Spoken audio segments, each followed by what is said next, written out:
खूप पूर्वीची गोष्ट आहे। एका नगरात एक अत्यंत उदार आणि धार्मिक व्यापारी राहत होता। त्याच्या दारातून कोणीही रिकाम्या हाताने परत जात नव्हते। यज्ञ, अनुष्ठान आणि दान पुण्य हे त्याच्या जीवनाचे मुख्य तत्वच होते।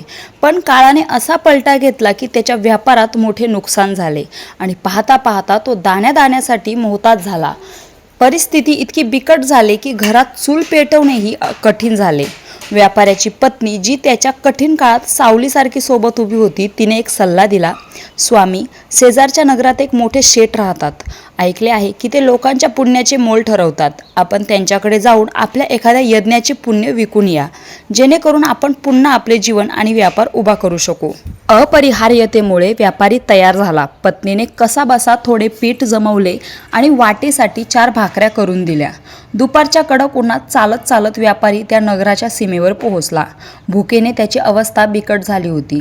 तो एका झाडाच्या सावलीत बसून आपली पोटली उघडणार इतक्यात त्याची नजर एका कुत्रीवर पडली।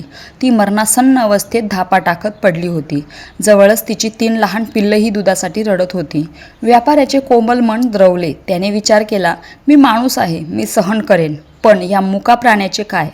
त्याने एक भाकरी दिली। कुत्रीने क्षणात खाल्ली। तिच्या डोळ्यात अजूनही भूक दिसतच होती। पाहता पाहता व्यापाऱ्याने आपल्या 4ही भाकऱ्या तिला खाऊ घातल्या। स्वतः मात्र फक्त पाणी पिऊन उपाशी पोटी तो शेठांच्या हवेलीवर पोहोचला।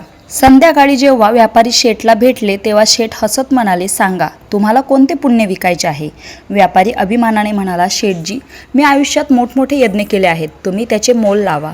शेठ, ज्यांची पत्नी अत्यंत सिद्ध आणि सात्विक स्त्री होती, त्यांनी आधीच आपल्या अंतर्ज्ञानाने सर्व जाणले होते। शेठ म्हणाले, व्यापारी भाऊ, मला तुमच्या त्या यज्ञाची गरज नाही, ज्यात केवळ संपत्तीचे प्रदर्शन होते। मला तर ते पुण्य द्या जे तुम्ही आज दुपारी त्या उपाशी आई आणि तिच्या पिल्लांना भाकऱ्या खाऊ घालून मिळवले आहे। व्यापारी आश्चर्यचकित झाला। तो म्हणाला, ते तर माझे कर्तव्य होते, तो काही यज्ञ नव्हता। शेठ गंभीरपणे म्हणाले, तोच या जगातील सर्वात मोठा महायज्ञ होता, तुम्ही तो विकणार का? व्यापारी तयार झाला। शेठ म्हणाले की त्या 4 भाकऱ्यांच्या वजना एवढे ते हिरे जवाहरात देतील। एका पारड्यात 4 भाकऱ्या ठेवण्यात आल्या आणि दुसऱ्या पारड्यात रत्नांची पिशवी। चमत्कार झाला। एक पिशवी ठेवली, पण पारडे हललेही नाही। दुसरी, तिसरी, संपूर्ण तिजोरी रिकामी होण्याची वेळ आली, तरीही भाकऱ्यांचे पारडे जडच राहिले। व्यापाऱ्याची अंतरात्मा जागी झाली। तो म्हणाला, शेठजी, मला माफ करा, पुण्याचा व्यवहार करणे ही माझी चूक होती। ज्याचे मोल स्वतः देवही देऊ शकत नाही, ते मी काही मोजक्या रत्नांसाठी विकू शकत नाही। व्यापारी रिकाम्या हाताने घरी निघाला। वाटेत त्याला पत्नीला काय सांगावे याची चिंता वाटू लागली। जिथे त्याने कुत्रीला भाकऱ्या दिल्या होत्या, तिथून त्याने काही कंकड पत्थर उचलले आणि पिशवीत भरले, जेणेकरून पत्नीला वाटेल की तो काहीतरी घेऊन आला आहे। घरी पोहोचताच पत्नीने उत्सुकतेने विचारले, काय आणले स्वामी? व्यापाऱ्याने संकोचाने उत्तर दिले, पिशवीत आहे, पण ती रात्रीच उघडूया। आणि तो बाहेर गेला। पत्नीला राहावेना, तिने पिशवी उघडली आणि थक्क झाली।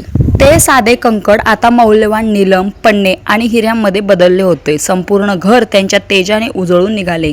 व्यापारी परत आल्यावर तोही स्तब्ध झाला। त्याला उमगले, जेव्हा मनुष्य निस्वार्थ भावनेने सर्व काही अर्पण करतो, तेव्हा ईश्वर त्याच्या कंकडांनाही रत्न बनवतो। ईश्वर अनेकदा आपली परीक्षा त्या गुणांवर घेतो ज्याचा आपल्याला अभिमान असतो। दान ते नाही जे दिखाव्यासाठी केले जाते, तर ते आहे जे संकटातही इतरांच्या रक्षणासाठी केले जाते। जर तुमची नियत शुद्ध असेल तर संकटातील दगडही ईश्वराच्या कृपेने अनमोल रत्न बनतात। ध्येय ठेवा आणि सेवा करत राहा, कारण परमात्म्याच्या तराजूत भावनांचे वजन सर्वाधिक असते। रामकृष्ण हरी।